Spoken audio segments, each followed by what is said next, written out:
എന്താണ് ഈ ഡെവോപ്സ്? ഇപ്പോൾ എല്ലാവർക്കും ഉള്ളൊരു ഡൗട്ടാണ് വാട്ട് ഇസ് ഡെവോപ്സ് എന്നുള്ളത്. ഡെവോപ്സ് എന്ന് പറയുന്നത് ഒരു സോഫ്റ്റ്വെയർ ഡെവലപ്മെൻറ്റ് ലൈഫ് സൈക്കിളിൽ യൂസ് ചെയ്യുന്ന ഒരു മെത്തേഡ് ഓഫ് സോഫ്റ്റ്വെയർ ഡെവലപ്മെൻറ്റ് ടീമിൻ്റെയും ഓപ്പറേഷൻസ് ടീമിൻ്റെയും കോമ്പിനേഷനാണ് ഒരു ഡെവോപ്സ് ടീം എന്ന് പറയുന്നത്. ഇതിനെപ്പറ്റി കൂടുതൽ മനസ്സിലാവണമെന്നുണ്ടെങ്കിൽ നമുക്ക് ഈ ഡെവോപ്സ് എന്നുള്ളൊരു സിസ്റ്റം, അതായത് ഒരു മെത്തേഡ് വരുന്നതിന് മുന്നേ എങ്ങനെയാണ് സോഫ്റ്റ്വെയർ ഡെവലപ്മെൻറ്റ് ലൈഫ് സൈക്കിൾ നടന്നിരുന്നതെന്ന് നോക്കണം. ഒരു കസ്റ്റമർ വരുവാണ്, ഒരു സോഫ്റ്റ്വെയർ ഉണ്ടാക്കണം എന്ന് പറഞ്ഞിട്ട് ഒരു കസ്റ്റമർ നമ്മളെ സമീപിക്കുകയാണ്. നമ്മൾ ആദ്യം ചെയ്യുന്നത് എന്താണ്? നമ്മളൊരു ബിസിനസ് അനലിസ്റ്റ് ഈ കസ്റ്റമറുടെ കൂടെ ഇരുന്ന് ഈ കസ്റ്റമറുടെ ഈ സോഫ്റ്റ്വെയറിൽ ഉദ്ദേശിക്കുന്ന എല്ലാ റിക്വയർമെൻറ്റ്സും ഈ ബിസിനസ് അനലിസ്റ്റ് നോട്ട് ഡൗൺ ചെയ്ത് ഒരു ഡോക്യുമെൻറ്റ് പ്രിപ്പയർ ചെയ്യും. ഈ ഡോക്യുമെൻറ്റിനെയാണ് FBL എന്ന് പറയുന്നത്, ഫങ്ഷണൽ ബേസ് ലൈൻ ഡോക്യുമെൻറ്റ്.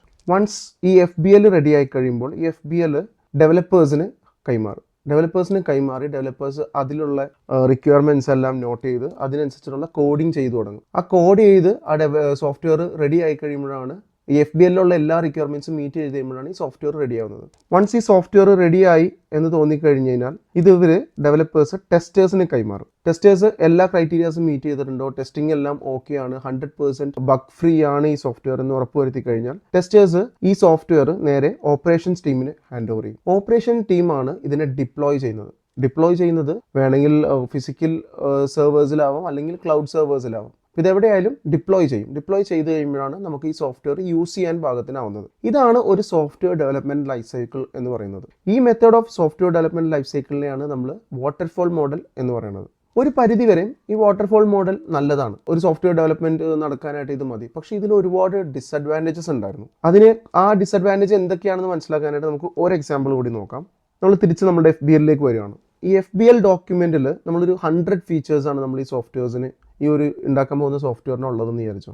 ഈ 100 ഫീച്ചേഴ്സും ഈ FBL നോട്ട് ഡൗൺ ചെയ്തിട്ടുണ്ടാവും. ആൻഡ് ഇത് ഡെവലപ്മെൻറ്റ് ടീമിന് ഹാൻഡ് ഓവർ ചെയ്യും. ഡെവലപ്മെൻറ്റ് ടീം ആ 100 ഫീച്ചേഴ്സും ഡെവലപ്പ് ചെയ്യുകയാണ്. ഫുൾ 100 ഫീച്ചേഴ്സും ഡെവലപ്പ് ചെയ്തതിന് ശേഷം മാത്രമാണ് ഇത് ഒരു ടെസ്റ്റിംഗ് ടീമിന് ഹാൻഡ് ഓവർ ചെയ്യുന്നത്. ടെസ്റ്റിംഗ് ടീം ഇതിന് ടെസ്റ്റ് ചെയ്ത് കഴിയുമ്പോൾ ചിലപ്പോൾ അതിൽ ഒരു 90 ഫീച്ചേഴ്സ് കറക്റ്റ് ആയിരിക്കും, ചിലപ്പോൾ ഒരു 10 ഫീച്ചേഴ്സിലോ അല്ലെങ്കിൽ എന്തെങ്കിലുമൊക്കെ ബഗ് ഉണ്ടാവും. ഈ ബഗ് അവർ തിരിച്ച് ഡെവലപ്മെൻറ്റ് ടീമിന് അയക്കും. ആൻഡ് ഈ ഒരു സൈക്കിൾ നടന്നുകൊണ്ടേയിരിക്കും. ഡെവലപ്പേഴ്സ് ഡെവലപ്പ് ചെയ്യും, ടെസ്റ്റേഴ്സിന് കൊടുക്കും, ബഗ് കണ്ടുപിടിക്കും, തിരിച്ച് ഡെവലപ്പേഴ്സിന് കൊടുക്കും. ആൻഡ് ഈ സൈക്കിൾ കണ്ടിന്യൂസ് അൺടിൽ എല്ലാ ബഗ്ഗും അവർ റെക്ടിഫൈ ചെയ്യുന്നവരെയും ഈ പ്രോസസ്സ് നടന്നുകൊണ്ടിരിക്കും. വൺസ് ഈ 100 ഫീച്ചേഴ്സിലുള്ള എല്ലാ സാധനവും എറർ ഫ്രീ ആണെന്ന് ഉറപ്പുവരുത്തിയതിനു ശേഷം മാത്രം ഇത് ഓപ്പറേഷൻസ് ടീമിന് ഡിപ്ലോയ് ചെയ്യാൻ കൊടുക്കും. ഇതാണ് നമ്മുടെ വാട്ടർഫോൾ മോഡൽ ഓഫ് ഇത് നടക്കുന്നത്. പക്ഷെ ഇതിലൊരു കുഴപ്പം എന്താണെന്ന് വെച്ച് കഴിഞ്ഞാൽ ഈ 100 ഫീച്ചേഴ്സും to and fro bug free ആക്കാനായിട്ട് അങ്ങോട്ടും ഇങ്ങോട്ടും കൊടുത്തുകൊണ്ടിരിക്കുമ്പോൾ ടൈം നമുക്ക് കുറേ പോവുകയാണ്. ഒരു 6 months കൊണ്ടാണ് ഈ സോഫ്റ്റ്വെയർ നമ്മൾ ഡെവലപ്പ് ചെയ്തെന്ന് വിചാരിക്കും. ഇത് ഡെവലപ്പ് ചെയ്ത് ടെസ്റ്റേഴ്സ് ടെസ്റ്റിംഗ് ചെയ്ത് കഴിഞ്ഞതിന് ശേഷം നമ്മളിത് ഡിപ്ലോയ്മെന്റ് ടീമിന്, അതായത് ഓപ്പറേഷൻസ് ടീമിന് ഹാൻഡ് ഓവർ ചെയ്യണം. ഇത് ഹാൻഡ് ഓവർ ചെയ്ത് കഴിയുമ്പോഴാണ് ഓപ്പറേഷൻസ് ടീം ഒരു കാര്യം റിവീൽ ചെയ്യണത്. നമ്മളുടെ ഈ എൻവയോൺമെന്റിൽ ഈ ഫീച്ചേഴ്സും ഈ സോഫ്റ്റ്വെയറും ഒന്നും ഡിപ്ലോയ് ചെയ്യാൻ പറ്റില്ല.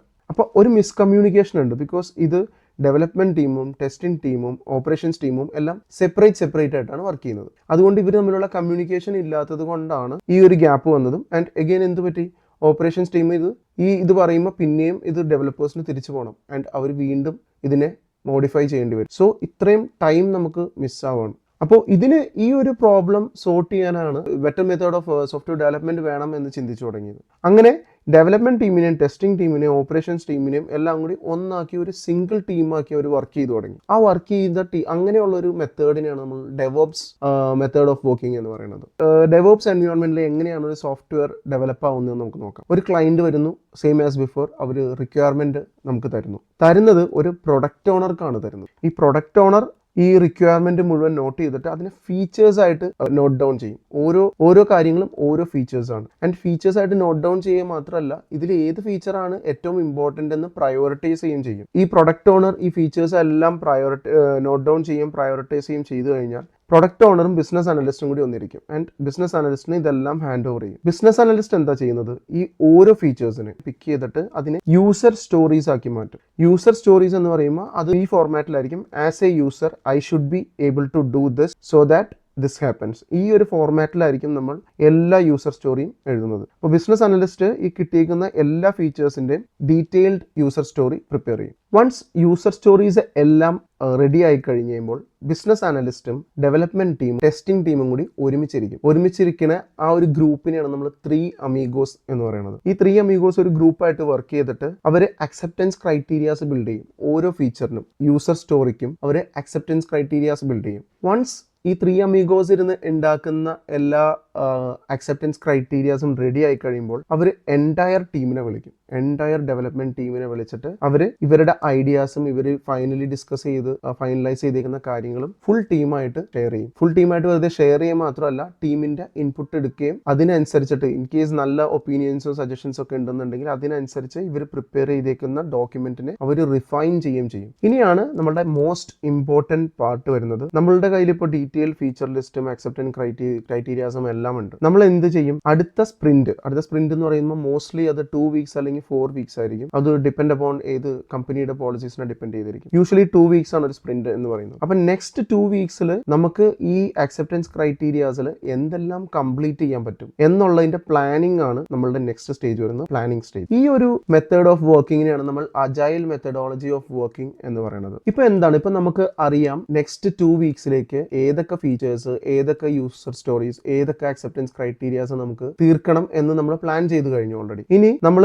ഈ ഒരു പ്ലാൻ അനുസരിച്ചിട്ട് എങ്ങനെയാണ് ഡെവോപ്സ് എൻവയോൺമെന്റിൽ നമ്മൾ എങ്ങനെയാണ് ഇതിനെ ഡിപ്ലോയ് ചെയ്യണമെന്ന് നോക്കാം. ആദ്യം പ്രോഗ്രാമേഴ്സ് പ്രോഗ്രാം ചെയ്തു തുടങ്ങും. ഈ ഫീച്ചേഴ്സ് ഇപ്പോൾ ഓരോരോ ഫീച്ചേഴ്സ് ആയിട്ടാണ് അവർ എടുക്കുന്നത്, അല്ലാതെ ഈ 100 ഫീച്ചേഴ്സ് ഒരുമിച്ചല്ല എടുക്കുന്നത്. ഓരോ ഫീച്ചറിന്റെ ഓരോ യൂസർ സ്റ്റോറിയുടെ ഓരോ അക്സെപ്റ്റൻസ് ക്രൈറ്റീരിയാസ് ആണ് അവർ മീറ്റ് ചെയ്യുന്നത്. സോ അതിനനുസരിച്ചിട്ട് അവർ ഓരോ ഫീച്ചേഴ്സ് പിക്ക് ചെയ്ത് അവർ കോഡ് ചെയ്ത് തുടങ്ങും. വൺസ് ഒരു ഫീച്ചറിന്റെ കോഡ് ഇസ് റെഡി, അവരത് എവിടെയെങ്കിലും സ്റ്റോർ ചെയ്യണം, അല്ലെങ്കിൽ എഴുതുന്ന കോഡ് എവിടെയെങ്കിലും സ്റ്റോർ ചെയ്യണം. അത് ചിലപ്പോൾ ഫിസിക്കൽ സ്റ്റോറേജ് ആവാം, അല്ലെങ്കിൽ ക്ലൗഡ് സ്റ്റോറേജ് ആവാം. വൺസ് അത് സ്റ്റോർ ചെയ്തതിന് ശേഷം നമ്മൾ ഇതിനെ കമ്പൈൽ ചെയ്യണം. കമ്പൈലിംഗ് മീൻസ് നമ്മൾ എഴുതിയേക്കുന്ന കോഡിൽ എന്തെങ്കിലും സിൻടാക്സ് എറേഴ്സ് ഉണ്ടോ എന്ന് ചെക്ക് ചെയ്യണതാണ് കമ്പൈൽ ചെയ്യുന്നത്. വൺസ് നമ്മൾ കമ്പൈൽ ചെയ്ത് നമ്മളുടെ സിൻടാക്സിലൊന്നും പ്രോബ്ലംസ് ഒന്നും ഇല്ല എന്ന് നമ്മൾ ഉറപ്പുവരുത്തിയതിനു ശേഷം ഈ ഫീച്ചറിന്റെ കോഡ് നമ്മൾ ടെസ്റ്റേഴ്സിന് ഹാൻഡ് ഓവർ ചെയ്യുന്നു. ടെസ്റ്റേഴ്സ് ഈ ഫീച്ചറിന് ഡീറ്റെയിൽഡ് ആയിട്ട് അവരുടെ ടെസ്റ്റിംഗ് എല്ലാം ചെയ്യുന്നു. ടെസ്റ്റിംഗ് എല്ലാം ഓക്കെ ആണെന്ന് അവർക്ക് തോന്നിക്കഴിഞ്ഞാൽ, ഓക്കെ അല്ലെന്നുണ്ടെങ്കിൽ അത് തിരിച്ച് ഡെവലപ്മെന്റ് ടീമിന് പോകും. ഇൻ കേസ് അത് ഓക്കെ ആണെന്ന് തോന്നിക്കഴിഞ്ഞാൽ അവരത് ഡിപ്ലോയ്മെന്റ് ടീം, ഓപ്പറേഷൻസ് ടീമിന് ഹാൻഡ് ഓവർ ചെയ്യും. ഓപ്പറേഷൻസ് ടീം അതിനെ ഡിപ്ലോയ് ചെയ്തിട്ട് അതിനെ UAT വിടും. UAT എന്ന് പറയുന്നത്